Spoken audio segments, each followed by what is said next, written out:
भारतीय विदेश मंत्रालय के मुताबिक भारत में करीब 80 लाख नेपाली रहते हैं, तो वहीं नेपाल में करीब 6 लाख भारतीय रहते हैं। लेकिन धार्मिक, सांस्कृतिक और आर्थिक आदि जुड़ाव के बावजूद भी नेपाल और भारत के रिश्ते पिछले कई सालों से ठीक नहीं हैं। दरअसल इसके पीछे कई वजह हैं, जिसमें कई जानकार चीन के प्रभाव को भी जिम्मेदार मानते हैं। कहा जाता है कि चीन की ओर नेपाल के ज्यादा झुकाव से भारत चिंतित है।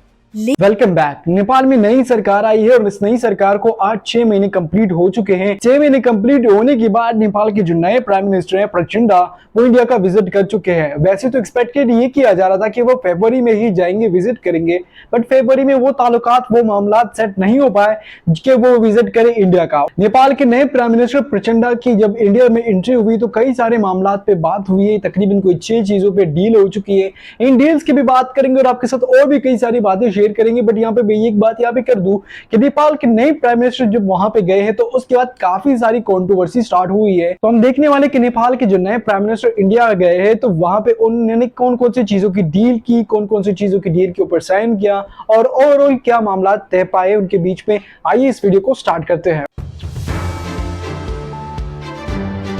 लेकिन वैसे तो एक्सपेक्टेड ये किया जा रहा था कि ये फरवरी में जाएंगे नेपाल के जो नए प्राइम मिनिस्टर, बट अनफॉर्चुनेटली ताल्लुकात और वक्त की बेहतर मालूमात नहीं होती तो इस वजह से इंसान नहीं विजिट कर पाता। समानता के साथ साथ सांस्कृतिक समानता, उसके बाद उनका कई सारी बार विजिट का इरादा तो था बट नहीं हो पाया। अब डील्स को भी देखेंगे कि कौन कौन सी डील्स हुई है और क्या क्या मामला तय पाए हैं, इन सब के बारे में बात करेंगे। नेपाल के बीच रोटी और बेटी का रिश्ता है।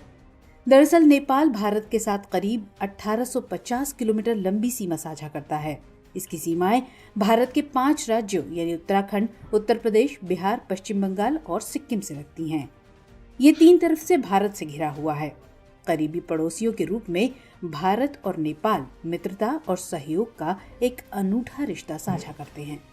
इसका अंदाजा इस तथ्य से लगा सकते हैं कि दोनों देशों के बीच खुली सीमाएं हैं, जिसकी वजह से ये सीमा पार लोगों की मुक्त आवाजाही की एक लंबी परंपरा साझा करते हैं। भारतीय विदेश मंत्रालय के मुताबिक भारत में करीब 80 लाख नेपाली रहते हैं, तो वहीं नेपाल में करीब 6 लाख भारतीय रहते हैं। लेकिन धार्मिक, सांस्कृतिक और आर्थिक आदि जुड़ाव के बावजूद भी नेपाल और भारत के रिश्ते पिछले कई सालों से ठीक नहीं हैं। दरअसल इसके पीछे कई वजह हैं, जिसमें कई जानकार चीन के प्रभाव को भी जिम्मेदार मानते हैं। कहा जाता है कि चीन की ओर नेपाल के ज्यादा झुकाव से भारत चिंतित है।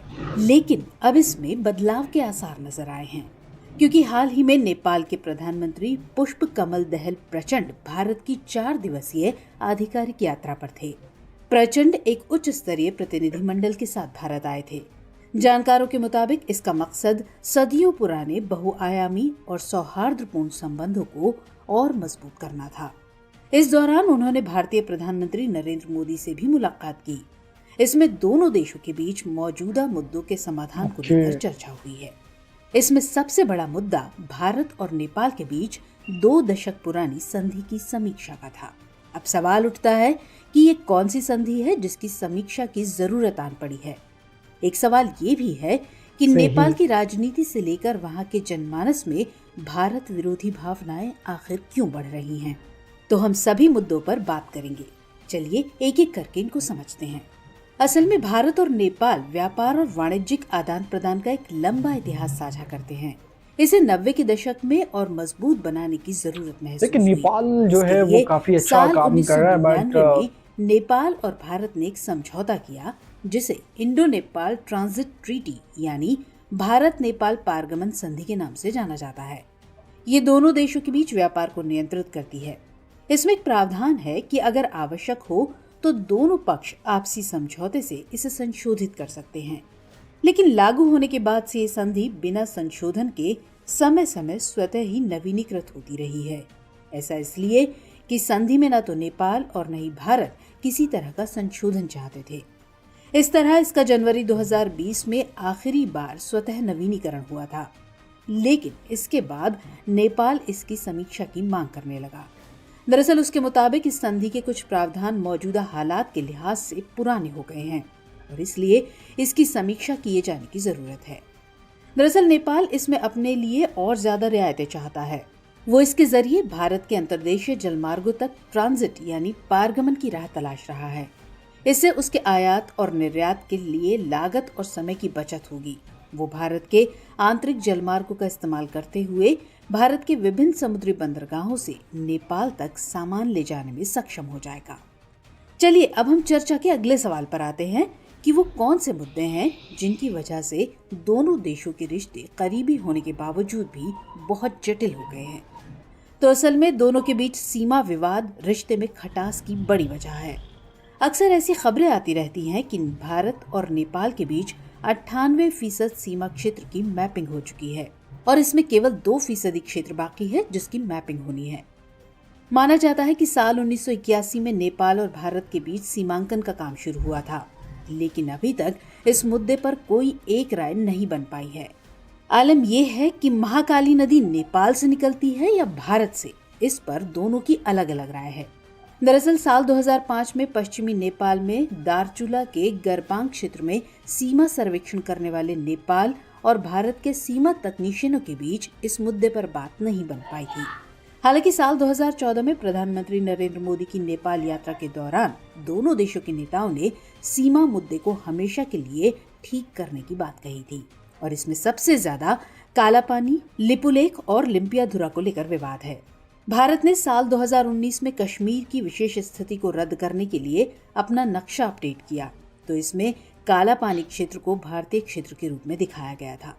इस पर नेपाल ने नाराजगी जताई थी और ऐसे ही जब भारत ने लिपुलेख दर्रे तक एक सड़क का निर्माण किया था, तब भी इस पर नेपाल ने अपना विरोध दर्ज कराया था। इसके बाद नेपाल ने आनन फानन में एक राजनीतिक नक्शा जारी कर दिया था और इसमें उसने दावा किया कि सुगौली संधि के आधार पर उत्तराखंड में आने वाले 3 इलाके उसके हैं जिस पर भारत का कब्जा है और अब ये नक्शा नेपाल के संविधान का अंग बन चुका है। जैसा कि हमने आपको पहले बताया कि महाकाली के उद्गम को लेकर दोनों के बीच विवाद है, इसलिए दोनों देश काला पानी पर दावा करते रहे हैं। हालांकि सुगौली संधि के तहत महाकाली नदी को सीमांत नदी माना गया था। ये संधि ईस्ट इंडिया कंपनी और नेपाल के राजा के बीच हुई थी। अब आप पूछेंगे कि आखिर नेपाल में भारत विरोधी भावनाएं क्यों पैदा हुई? तो जानकार बताते हैं कि नेपाल की राजनीतिक पार्टियों द्वारा वहां की जनता के बीच एक नैरेटिव गढ़ने की कोशिश की गई कि भारत विस्तारवादी शक्ति है, इसलिए इससे सतर्क रहने की जरूरत है। दरअसल उनके द्वारा ऐसा सत्ता के लालच में किया गया है और इस वजह से वहां एक बड़े तबके में भारत विरोधी भावना पैदा हुई। इसमें नेपाल के मधेसियों के मुद्दे ने भी कहीं हद तक अपना काम किया है, क्योंकि भारत अक्सर इनके अधिकारों की बात करता है और इन्हें कई बार नेपाल में भारतीय ही कहा जाता है। ऐसा कहा भी जाता है कि मधेसियों के लिए काठमांडू की अपेक्षा दिल्ली ज्यादा करीब है। इसके अलावा नेपाल का नेतृत्व अक्सर भारत पर आरोप लगाता है कि वो उसकी संप्रभुता का सम्मान नहीं करता है।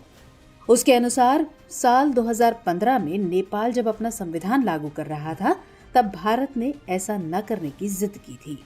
नेपाल का आरोप है कि भारत को इस बात पर आपत्ति थी कि नेपाल हिंदू राष्ट्र से सेक्युलर स्टेट न बने। साथ ही उनकी मधेसियों को लेकर भी कुछ चिंताएं थी और इसे नेपाल जो है वो काफी अच्छा काम कर रहा है, बट इसलिए नेपाल में धारणा है कि भारत नेपाल की राजनीति में माइक्रो मैनेजमेंट की रणनीति लगाता है और इसी वजह से नेपाल में भारत विरोधी भावनाएं पनपी। हालांकि नेपाली प्रधानमंत्री पुष्प कमल दहल प्रचंड अपने हालिया दौरे से ओतप्रोत होकर गए हैं। दोनों देशों के बीच 6 परियोजनाओं पर सहमति बनी है और इसके अलावा नेपाल के शिरसा और झूला घाट में भारत 2 पुलों का निर्माण करेगा। दोनों देशों के बीच डिजिटल भुगतान को सुगम बनाने के लिए भी समझौता किया गया है और इसके साथ ही भारत ने नेपाल से बिजली खरीदने का वादा किया है। इतना ही नहीं, बांग्लादेश और भूटान में नेपाली बिजली को पहुंचाने में मदद का भी भरोसा भारत ने दिलाया है। तो इससे उम्मीद जगी है कि दोनों देशों के रिश्तों पर जो कुछ समय के लिए हल्की बर्फ जम गई थी, उसके जल्द पिघलने के आसार हैं। खैर, नेपाल और भारत के संबंधों में उतार चढ़ाव आते रहे हैं, लेकिन दोनों के बीच सांस्कृतिक संबंधों की जड़ें बहुत गहरी हैं। वो इतनी जल्दी खत्म नहीं होने वाली। प्रकृति के द्वारा प्रदान की गई विशेष स्थिति की वजह से दोनों की निर्भरता एक दूसरे पर बनी रहेगी। हालांकि इसमें नेपाल की निर्भरता भारत पर ज्यादा है, लेकिन इन सब में नेपाली नेताओं को भारत के साथ अपने संबंधों में चीनी कार्ड खेलने से बचना चाहिए। उसे समझना चाहिए कि उसे चीन से कहीं ज्यादा भारत की जरूरत है।